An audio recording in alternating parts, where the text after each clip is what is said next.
Welcome to Untangled, your knitting and sometimes crochet question and answer podcast. With me, Stuart from the Wool Patch, my shop, a little yarn shop in Long Melford, Suffolk, UK. And as always, our expert knitter here, knitwear designer, because you are, Jimmy of Jimmy Does Knitting. Hey, Jimmy. Hey, Stuart. We started this idea off of doing a question and answer show because we wanted more question and answer content, and that's what we do. So we go straight into it. Ready question to get you all to get your taste buds. Was it watering? We've got from Bertus in New York City. I'm loving this, where all your questions are coming from. I would love to make a cardigan from the Netflix TV series Heartstopper. Oh, I did watch that. I did love it. Did you watch it, Jimmy? Oh yeah, I watched all 3 seasons. All 3? No, see, this might be an unpopular opinion, but I loved the whole idea of season 1 before we knew season 2 and season 3 were coming. I didn't have the heart, maybe. I couldn't watch season 2 and season 3. No, because season 1 was just perfect. I know it's a book based on a book, and I think the author got involved with writing the Netflix version. So I know there are more, but there was just something so special about season 1. Maybe I'll watch it. Anyway, back to question. I would love to make a cardigan from the Netflix TV series Heartstopper. I've been having a hard time finding a pattern. Do you have a suggested site that offers patterns from TV shows? If not, any recommendations on how to go about recreating the design, especially for a beginner garment maker? Sweater or cardigan, etc. The cardigan I'm referring to, if it helps, is from season 3. Yeah, definitely not seen that. And has 3 colour squares with black as the main colour. I found something online where they called it Charlie's Spring Cardigan. Right. So, Bertus, you could probably buy it then, but the pattern, I wouldn't know. Jimmy, have you seen the pattern around at all? Do you know what he's talking about? yes, I had to look it up, but essentially what it is like colorwork blocks of, like, I don't know, 6x4 rectangles, and so then it's like a black and yellow, and the next row is black and orange, black and orange, black and orange. It's a really simple colorwork pattern on a satin sleeve cardigan. So that is what we are talking about with here. So I don't have any websites though where you can find knitting patterns based on stuff. Do you? No, I only know Ravelry, but that's assuming that it's been knitted into a pattern already.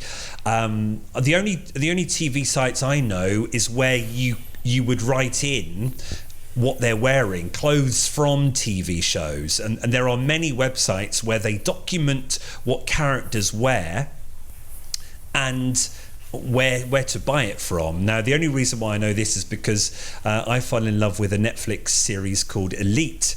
It's a Spanish thing with just think, Jimmy, Dallas and Dynasty met with I'm trying to think of some British kid things, like for you British watchers, Grange Hill. So think Grange Hill, the kids program about school, mixed with Dynasty, you get this public sort of private school, and all they actually do is party all the time. They don't do any education.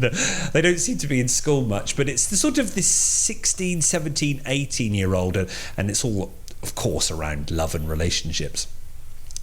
But the clothes they wore were phenomenal, so cool, lots of knitwear, and there was a couple of lead characters that I fell in love with and a crush on, literally, that wore such cool stuff. And when you type this in, Elite and the character's name, what they're wearing, you come across this website, and they've got them all documented. I think most of the things were Spanish, so were Zara based, and then also probably designer based.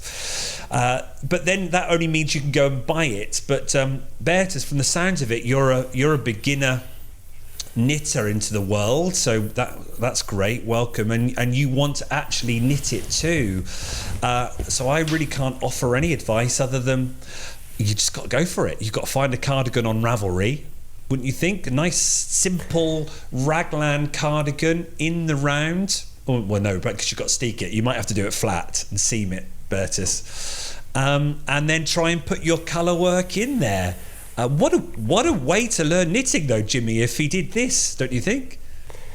I think so. I would definitely probably find a colorwork cardigan that you like on Ravelry that has like a similar shape. And then the motif is super simple. So we were talking about swatching in a previous episode, and here's where you swatch. So you grab the colors of yarn that you want to make it out of and just find the pattern that's something similar to the cardigan. It should be fairly straightforward to figure that pattern out. And then once you have the colorwork cardigan that you like, and then the pattern that you like, then what you do is you take your pattern, put it on the colorwork cardigan, and then you have your sweater.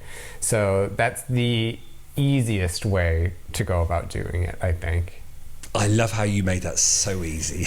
But actually, it is really, and with time and enjoy that process, it will certainly be, by the end of that product and achieving it, you'll have gone from being a beginner knitter to a very well experienced one, I'm sure, with the skills that you would learn in that. But yeah, maybe go onto Ravelry. I do like Ravelry. I know some people have issues with it, but and then use that refine feature on the left. Choose the yarn that you like, Bertus. What you like knitting in. Do you like knitting in fingering weight or four ply or double knit? And then you can refine that for that yarn and type in cardigan, and it will show you the cardigans patterns in 4-ply or cardigan patterns in double knit, and then go from there.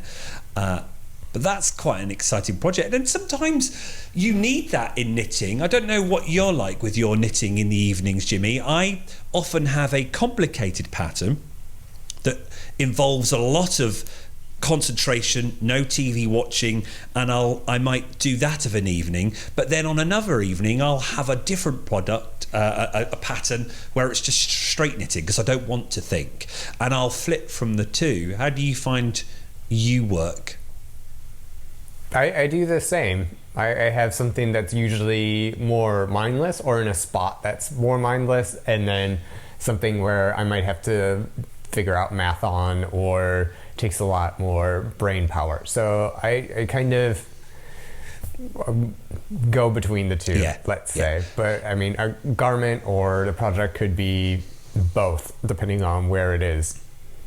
Yeah, and it depends on the mood you're in and everything, doesn't it? Like, you get home and you've had a rough old day. The last thing you want to do is a heavy project to think of. But Bertus, let us know how you get on. We're all saying go for it, yeah? Jimmy, go for it. This is how you learn. Yeah, that's a very good point. I often get beginner knitters coming into the shop with a pattern that they're falling in love with, and they go, I want to knit it, and I'm a new knitter. And I'm often thinking inside, oh God, that's a hard pattern to do.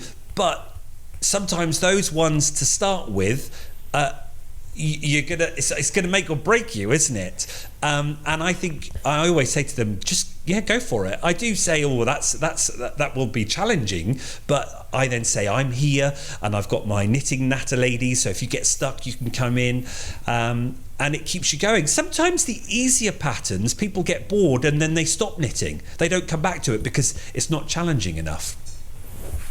100%. My first sweater was a piece sweater by Julie Hoover called the Redford. It was in 6 different pieces.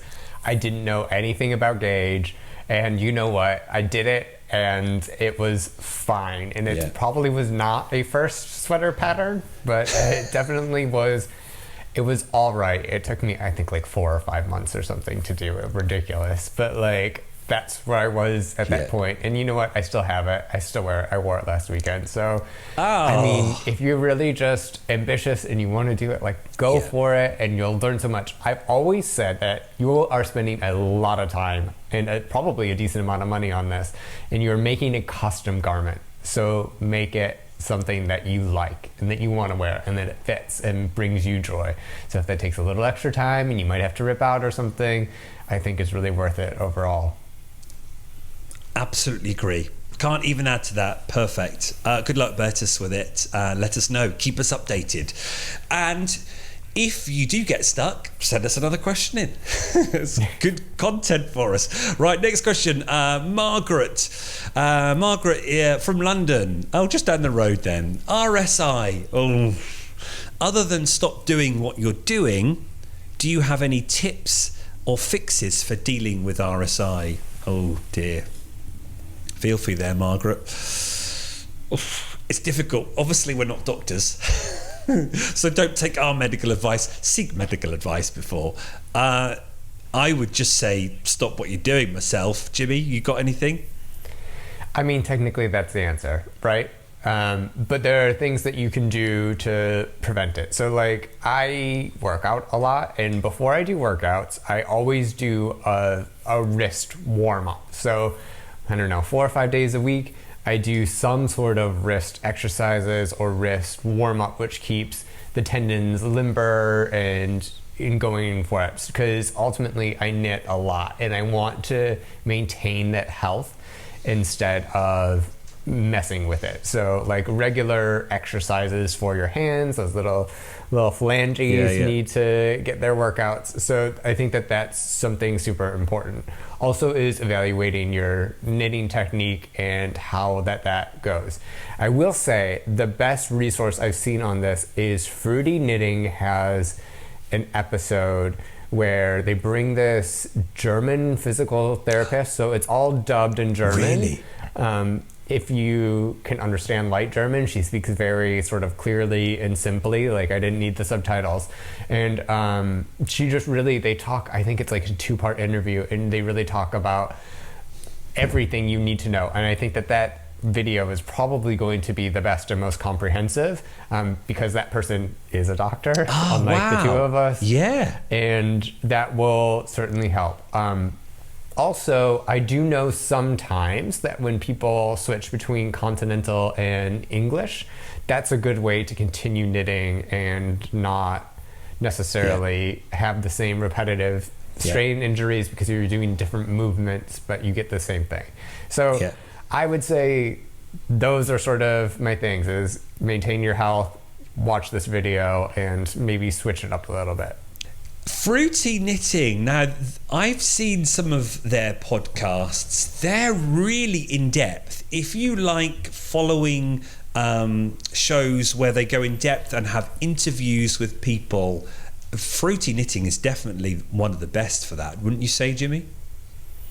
Yeah, I think that she has a very sort of almost old school perspective. Andrea, the host, but she really knows what she's doing, and there's an archive going back like 8 years with just all the designers that you love. They get into some techniques. They talk to yarn farmers or people related to the knitting world, and they really do a great production, and it's a ton of effort, but they're on it, and it's really good quality content. Absolutely. If I remember, I'll put that in the description. But if not, it's YouTube. That's where her shows are. Fruity Knitting. Yeah, I like a bit of fruity knitting. Speaking of knit, for our YouTube viewers, hello everyone. You can see this. Jimmy is wearing a fabulous knit. Jimmy, try and visualize it for our listeners who are in the car or walking the dog. Explain. I am wearing the Modern Mud Cloth by Chin Matthews. It is all over color work in Sport Weight DK. I think I use Sport-ish. I combined a couple of yarns. My main color is a undyed rare breed sheep from Wool Dreamers, their breeds line. And then I mixed whole super soft in 3 shades. So there's a little bit of an ombre. I don't know, I'm trying to get up a little bit. But it goes from in the middle. dark to light, and then they held it with a whole Titicaca in mahogany to sort of like even it out. So it's a very geometric pattern, and it's a pretty straightforward, simple raglan. Love it, absolutely love it. Are the colours and the yarns according to the pattern, or did you creatively choose the yarns and the colour? No, there was a whole, like, this was about 4 different projects before it became this one. But this is what it settled on to Love be. it. I just wanted to play with ombre and marling and undyed wool, and this is sort of what came out of those different ideas. There is something to be said about just playing around with it, and I don't think we perhaps do that enough, or we could just do it more. You like that yarn, go for it, play around with it, or try and find something. Don't be frightened of experimenting and having a play, because if in doubt, you just rip it out again. Just rip it out and use the yarn for something else. I mean, this was 4 different swatches, and I started a vest that I ripped out before I got to this. So yeah, it's all about the journey sometimes. Oh, absolutely. Irene, who does a lot of knitting for the shop, so she comes to Knit and Natter Friday afternoons. Prolific knitter. She's been knitting for eons.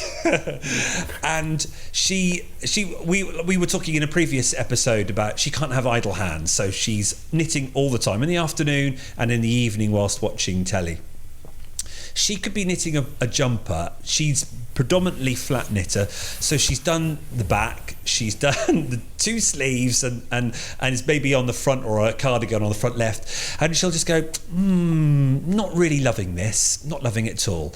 Now, most people, I think, might just chuck it in the cupboard, forget about it, maybe come back to it however many months later. No, Irene rips it all out. No, I'll rip it out and I'll knit something else with it. It's brilliant. I mean, ripping out is part of knitting. I do it quite a lot, and I think that it's just something that goes with the territory. Yeah, absolutely. I love it. If you're one of those, let us know in the comments. I know on audio, Spotify, iTunes, wherever you listen to us as a podcast, you may not comment. But if you are watching on YouTube whilst knitting, having us in the background, let us know in the comments if you do an Irene, you're halfway through knitting and just go, yeah, not loving this, and just rip it all out, ball it up, and start again, something else. Let us know. Thanks, Margaret, for that question anyway, on the whole RSI thing. Right, let's go to another question from Jenny. Oh, now you are literally up the road, Jenny. You're one of my knit natters on Friday morning. I struggle to sew my knitting projects up neatly. What is your favourite technique? There's probably sort of 2 questions there. Sewing projects up neatly, and what is your favourite technique? Jimmy, have you got a favourite technique for sewing up? So I have a couple, but I think what we're talking about here is like flat knitted garments that we're putting together. Yeah. That's how I'm approaching this question. Absolutely. There are different ways that I sew different parts of a garment up, which we can discuss later, but I'm boring. It's usually mattress stitch. I usually just do a mattress stitch, and that's how I seam my pieced garments together. I did it this weekend. Oh, did you? So that's how it does. Yeah. But I have a question, because you have your knit and natter ladies, and they knit flat more often and for longer than I have. And what do these women say? It's fascinating. So I asked them all, and nearly all of them have said backstitch. Or some form of back stitch. Some people might call it running stitch. In fact, I've just told a bit of a fib there, because they didn't all say the term back stitch. They got the knitting and just tried to show me, because I don't necessarily know it was actually called a technique. So many of my ladies have been sewing up garments for years and years and years. it's just known as sewing up. So I don't know whether, like, mattress stitch, as you said, is that a relatively new term? Is that a new? Is the technique been around for a long while, but we've just coined it term mattress stitch because of the YouTube world we're in? I don't know, but it was fascinating that many of the ladies couldn't quite say the name of it, but many of them still said backstitch or running stitch. But yes, so most, Jimmy, are using that form of sewing up. Backstitch, running stitch, whip stitch. Some people go over the seam as well, so they'll go under, over, under, over, under and over. I would say I'm still mattress stitch because that's what I've learned in the YouTube world of sewing up, because it looks so cool when you pull it tight, doesn't it? I'm easily pleased. It is nice. I think you have to be able to read your knitting a little bit more though than with the back stitch in order to get the yarn under the right amount of stitches and make it all like super even. I think you have to be able to read your knitting, and I think more people struggle with reading their knitting than you would think. Would you, if you've got a garment that is, say, moss stitch, do you still use your mattress stitch to sew up, or are you going to change? It depends where. I usually do a mattress stitch because I can read my knitting pretty well, and that's the one that I know and I'm most comfortable with. But like quite often, especially if it's like a bottom up yoke or raglan, there's a space under the underarm where you cast off, and then when you pick up from the front, you cast on stitches, so there's like a hole. If that's the case, I tend to like whip stitch that together for like an underarm that has like a much more solid seam, I think. You can also, depending on how the stitches are, if you have live stitches, you could Kitchener stitch everything together, which is basically a stitch that makes everything look like it's continuously knitted. And so that's one way to do it. I'm on a bit of a Guernsey kick personally, and what those are done is it's bottom up in the round, but you can typically put the shoulders on hold, and then I love a 3-needle bind off. When it comes to a Guernsey on the shoulders, I think a 3-needle bind off is just a beautiful way to, I mean, it's a bind off technically, but you're seaming those two together. It's super strong. I think it's elegant. It's fun to do. You don't have to worry about sewing anything in. So if that's appropriate, I always try to take that too. Well, it's doing two at once, isn't it? You're knitting and sewing up at the same time, but it doesn't feel like you're sewing up. But you're right, it does leave a great finish. Does mattress stitch leave a bigger, thicker seam than old school back stitch? I was thinking about this because I had to look up the back stitch once you said, and I was like trying to figure out what it is. And I guess it depends on where you're putting your needle. Yeah. I think that they could be relatively similar in terms of like the bulk of the seam, so to speak. Yeah. So I don't know if there's much of a difference with those. So I don't know. I might have to try it out. I have a garment that I have to seam soon, so we'll see about that. I bet your first seam was a bit rough. Was it rough? Oh my gosh. My first ever sweater that I did was seamed, and it was knit in 6 parts. And that's some dodgy seaming for sure. But I mean, I still kind of like it. It's fine. Wonderful. Well, there we go. 3 questions, half hour. Boom. In the can. If you like the show, you can like it on YouTube. Leave us a comment too. Be honest. You can tell me to shut up if I talk too much. Are you getting hot there, Jimmy? I bet. No, I'm quite comfy. Of course, because wool regulates your temperature. You can breathe in wool no matter what. That's what they say. All right, cheers everyone. Thanks. See you later, Jimmy. Ta-ra. Bye. Bye.